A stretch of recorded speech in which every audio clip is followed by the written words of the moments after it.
When the colonizers came to Africa, we didn't have the issue of color. Black and white did not exist in our languages. We were Africans. The missionaries were sent in with specific instructions to make the Africans believe that everything African was bad and everything European was better and more desirable.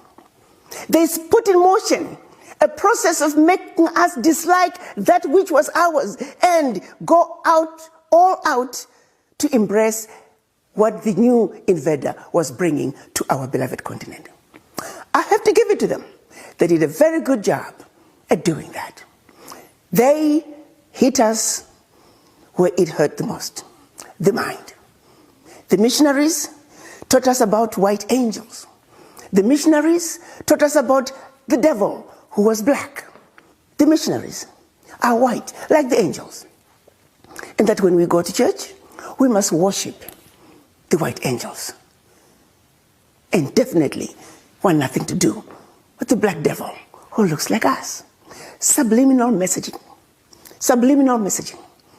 That's where we began the self-hate, the mistrust of each other, the lack of appreciation, an idea that is coming from your brother, an idea that is coming from your sister, because we are taught to dislike anything to do with us. That, my brothers and sisters, was level one, number one level of destroying the African, the mind.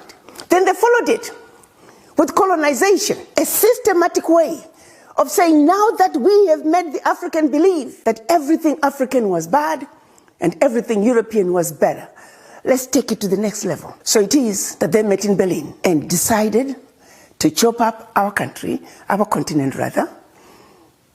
So it is they met in Berlin, Germany, at the invitation of the then Chancellor of Germany, Bismarck, specifically to come up with a strategy that once again would see to it that Africa and her children are forever defeated and dominated. They spent 4 months, 4 cold months in Berlin, Germany, from November of 1884 to February of 1885. And by the time they were done, our Africa had been chopped up into the tiny little countries that we see today.